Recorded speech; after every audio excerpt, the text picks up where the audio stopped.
Welcome to Cohesive Friendship Unit. My name is Chris. I'm here with Jeremy, What's up? Jake, Hey guys. and Brian. What's going on? The streaming wars just won't end, boys. We have yet another service.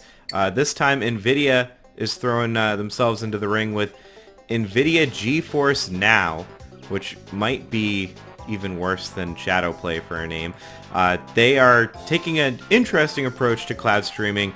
I think we should maybe do a rundown of what it is first, because it is a little different, and then talk about like the idea on paper, and then I've been trying to use it. Trying, that gives it away a little. The last few hours, and maybe we could talk about how that's going. I think we will ultimately do a full review on this, because it is interesting, especially with Stadia kind of floundering. But before we get into all that, we are doing a giveaway for Risk Arena 2 on your platform of choice. All you gotta do is be subscribed. So if you love us, sub us, and let us know down in the comments if this appeals to you, or if you signed up for it, what the deal is. So I'm just gonna do a quick rundown of it. Again, this is called GeForce Now. It's a cloud streaming service that works on Windows, Android, and Mac OS. All you have to do is download like a little app. It's pretty light on the system. It's a little different from traditional streaming services in that you have to own the games off of like a service like Steam, for example. Like, you have to have the games in your Steam library. What you do when you launch the app in Android, or if you like choose to launch a game like Cuphead, for example, it will bring you to a Steam login page where you log into Steam. That validates your Cuphead license, and then you're playing Cuphead on your phone. There's two tiers of this. There's the free tier, which gives you 1 hour play time, and you might have to wait in a queue.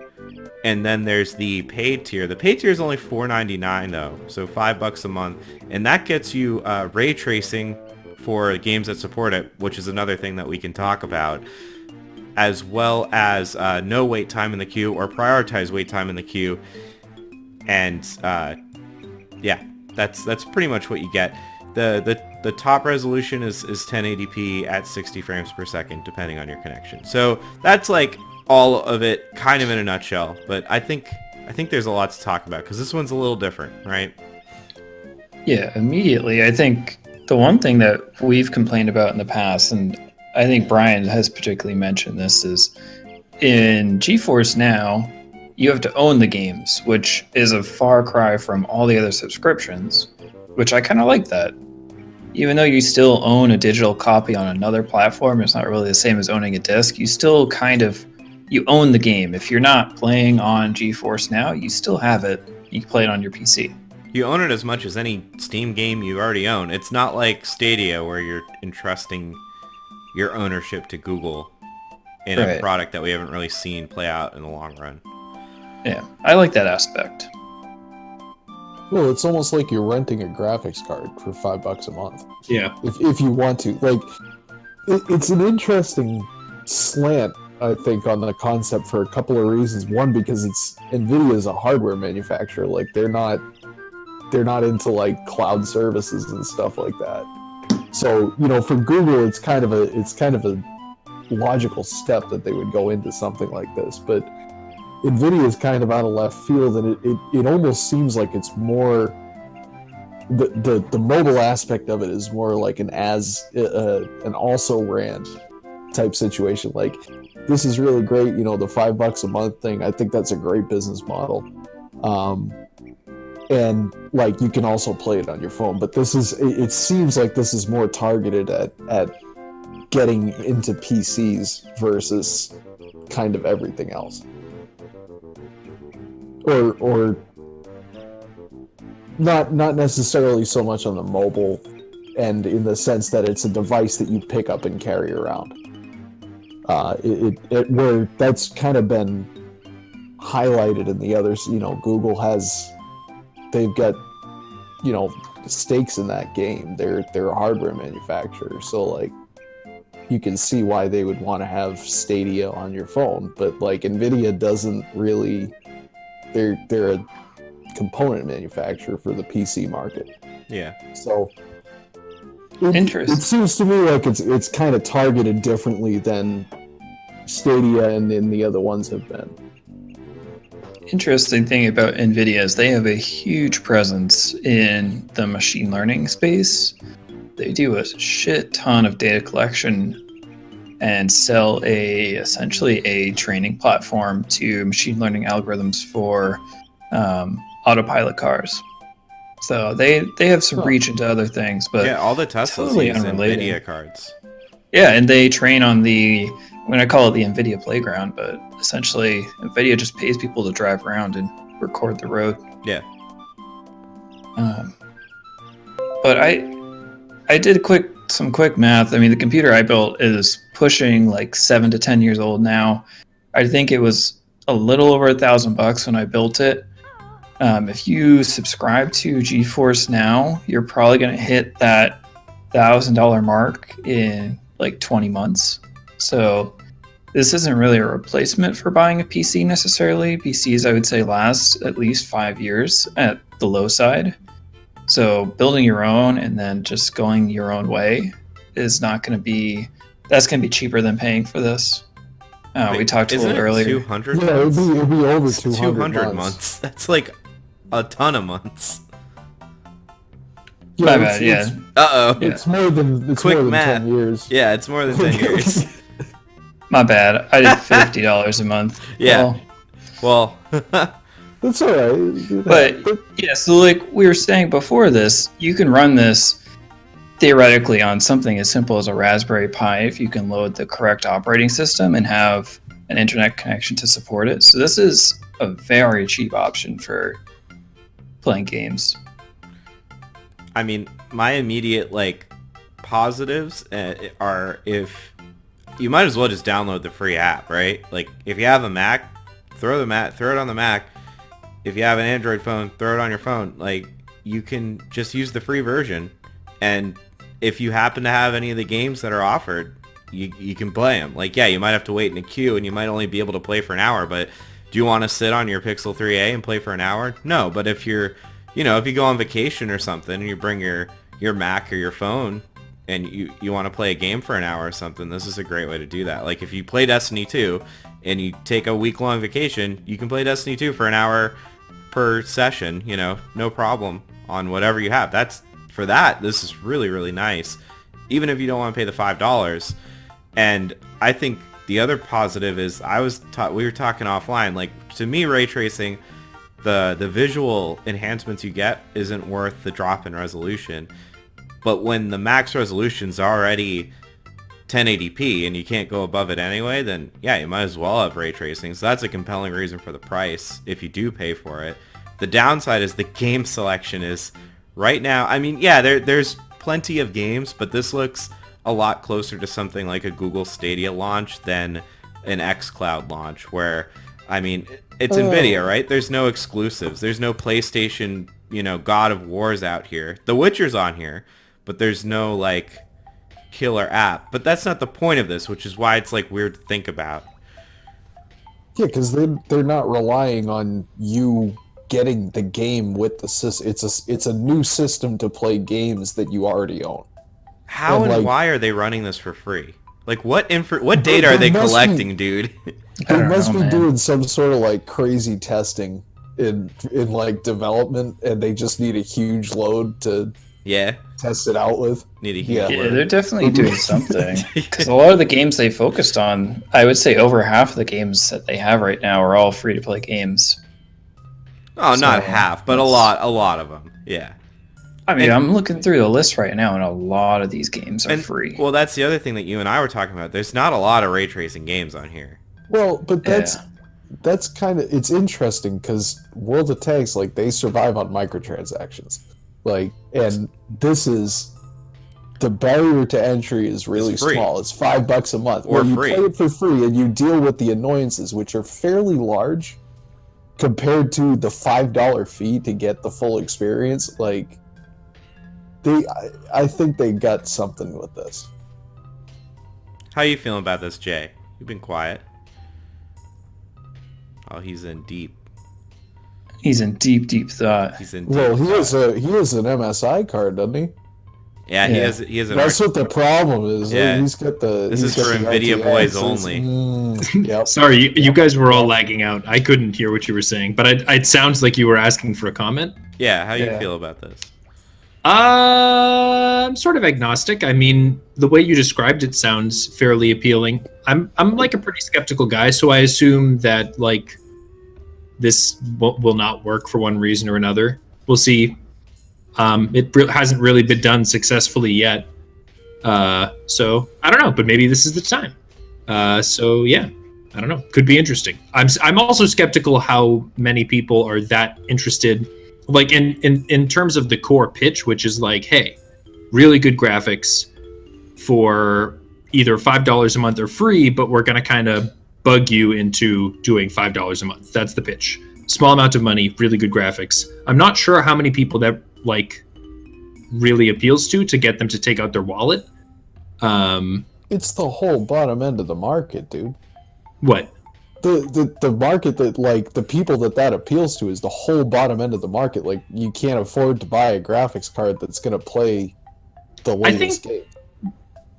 Yes, but I think that the reason that you can't, you can't afford to buy a graphics card is that you can't afford to. You don't have the money. So are you really going to add in? If you can afford $5 a month, and like it's over time, this service is gonna be obsolete well before you get to the cost out of pocket right now of buying even a decent graphics card. Not top tier, just a decent one. Like if this existed when I was building my dumpster PC, I would have saved the $150 and just went with this. I guess we'll see what happens. Months. I mean, I haven't had this computer for 3 years. Right. So it would have paid for itself. It would be just coming up to that point now. You know, that's if you're looking on a budget. You know, you get an old office PC and you're in pretty much with this. You don't for have the to games buy that it they yet. have. Yeah, for the games that they have, which But is like rotated for now. That'll get expanded. I think that'll get expanded. I think this will be the games that they have are games that they're not like jaw dropping, but they're popular. They're games that a lot of people play. Yeah, that is possible. My overall feeling is this is probably not going to work out, but we'll see. And this service kind of dropped out of nowhere, so I think they have a large selection for like not having really heard about this service up until this point. Like this isn't even a beta. This is 100% fully out now, and they got a good selection of games. Better than Google. Yeah, but when I'm looking at this as someone that has a PC, can afford to buy games, the thing that really appeals to me is being able to play on like a laptop when I travel. Like I would 100% pay $5 to be able to play on a laptop when I go on like business travel or vacation or something like that, just to be able to play games. Yeah. Well, that's and again, you could like we were saying, you could just sign up for a month if that's, if you just want it for a month, or you could just use the free one. Like, yeah, $5. I mean, I would skip buying a coffee for a day. Jeez, it's like that's nothing. yeah. You say that, but there's a lot of things people don't pay $5 for. That like when you lay it all out logically, yeah. Coffee. But like we're kind of stupid monkeys, and like if you're in the coffee place and the coffee's $6, you're like, oh, you have coffee, blah blah blah. But then if you're at your computer and you're like, am I really going to pay another $5 this month for some extra other thing on top of the 10 streaming services I already pay for, my regular bills, and I got a flat tire? But if you can pay for like you can't buy a graphics card, that's out of the question. For whatever reason, if you had to pick between this and the other type of service, which is when you stop paying for it, it all goes away, which would you rather choose? Exactly. Yeah. Buy the games on Steam. Got them on Steam. It's yours. You own it. And like, if someday things are like you can afford a graphics card or whatever, you have the games. That investment, it's not money thrown away. And like again, like Steam could shut down, but that's like so. It's very unlikely. Like that's not happening anytime soon. And even like if you wanted to buy a ray tracing enabled graphics card that's going to run you over $1,000 Well, for a card. And a I'm not base ray tracing card is like closer to 400, like the 2060 Super. Right, but when they come out with Yeah, the yeah. next thing, this will have that. Sooner or later, this will have that, and the graphics cards will still be stratospherically expensive. Yeah. But yeah, so if you are looking at buying like a 2060 at $400 or $500, that still gives you 100 months ish of this service, or a graphics card that will definitely be obsolete in 3 years. That's Like- assuming they can get a library of infinite games. That's the big if here. These guys do drivers for literally every single game that comes out.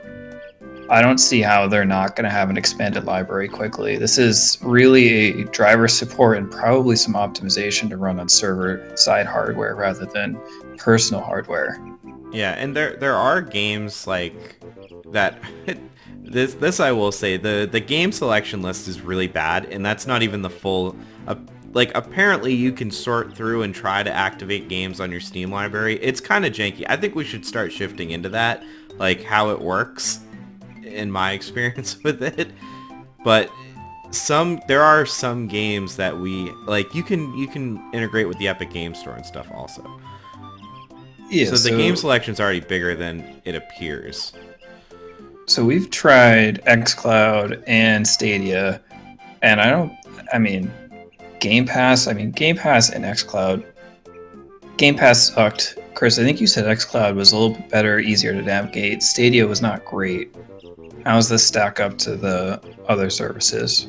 So the first thing I'm always like into is understanding like the time from like when you put your credit card in to the time that you stream your first game.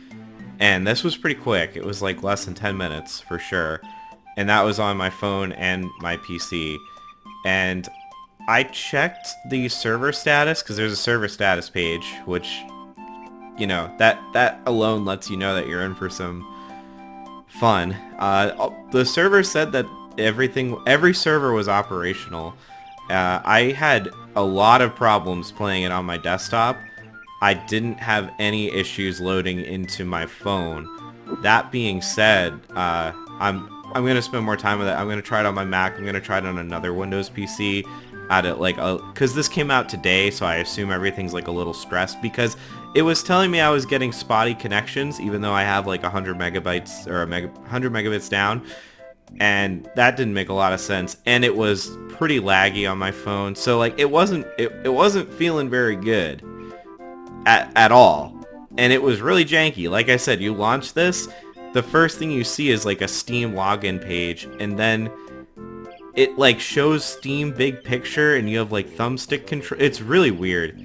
But you have to like validate the games. It's not clear at all. And when I was trying to stream games on my desktop, which to be fair is like where I have my Steam library and everything, if I tried to do it through GeForce Now, it was like trying to stream it, but it also launched a local instance of the game.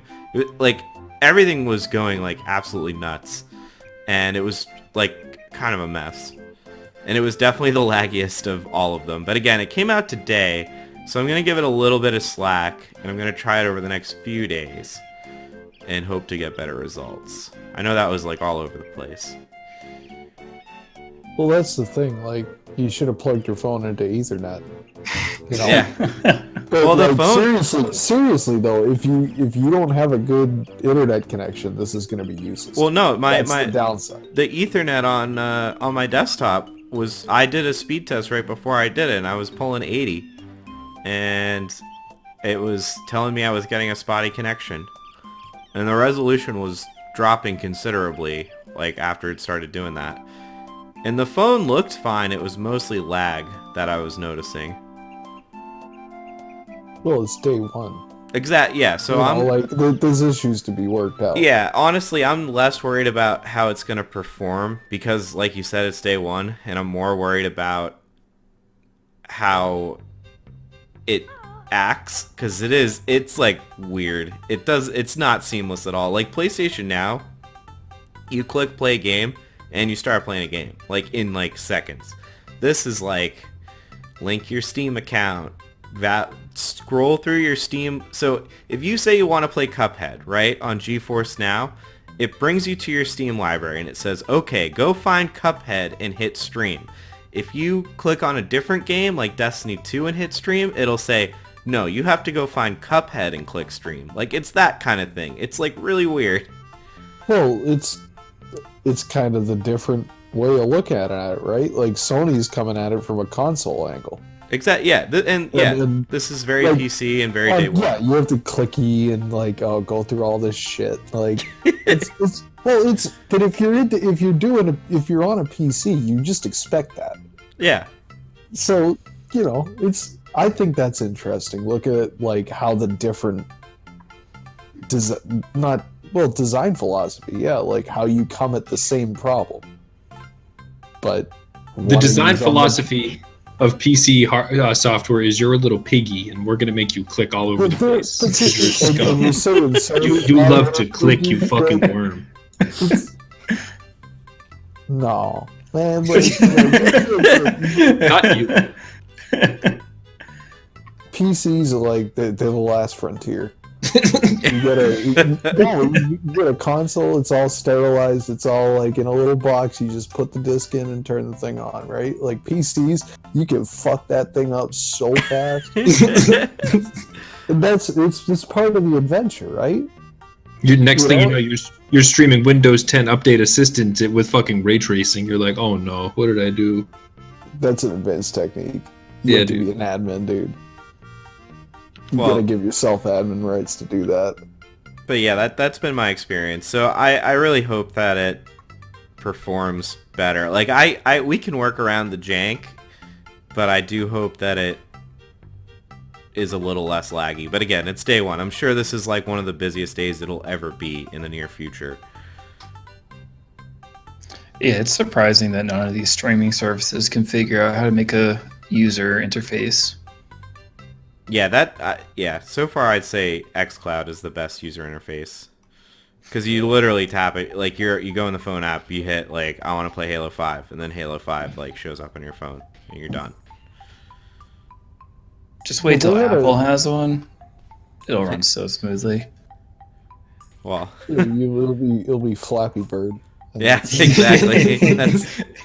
Yeah. Well, I mean, yeah, I just wanted to say what I was feeling with it. But yeah, I think like there's no reason to not try it, the free version. And right now, we're sponsored by No, we're not. But you can get 90 days free on the $5 a month right now. So might as well. Yeah, I'm definitely going to try it out with Destiny very soon. Cool. Well, yeah, it sounds like we're like pretty positive on this compared to Stadia. That's for sure. Low bar. Yeah. Yeah. All right. Anything else you guys want to say about this? Nah. All right. The one thing I have to say is I wonder what the room where they have all this shit looks like. You know, like all these is it like all these graphics cards just plugged into like this huge motherboard that's like 20 feet long? It's the Matrix. All laid out on a table, and it's got like thousands of graphics cards plugged in. I think that would be very interesting. Probably looks like a crypto mine, honestly. It's the Matrix where they have all those people plugged in. Yeah, that's what gives it the power for the ray tracing. It's all Teslas. That's how you get realistic lighting. Yeah. This is what happens when Teslas dream. Maybe it's just using Teslas. Like it's just using the GPU in the Tesla and letting you play games on it. It's the human pod. It's human side hardware, not server side. It's human side. You have to play in their fucking brain. They're the early adopters of Facebook Me, and this is what happened to them. Oof. All right. Well, what should our Nvidia fanboys be doing right about now, Brian? What should our Team Green be doing? Team Green. Well, you know, just it's an interesting topic. You know, if this is suddenly giving you an explanation as to why your Tesla was suddenly showing you Wolfenstein today, then go ahead and hammer your thoughts on that down in the word box there. And are we still giving shit away? Yeah. Yeah, we're still giving shit away. So keep it tuned right here because we're giving shit away. And if you want to win the shit, you got to be subscribed to the channel. So go ahead and click that subscribe button because, you know, if you watch this far in the video, you probably liked it. And we do have a veritable shit ton more content like this right here on the Cohesive Friendship Unit channel. And new videos regularly, I might add. And smoke them if you got them, guys. That's all from me, Chris. All right. Thanks, Brian. Catch you guys next time.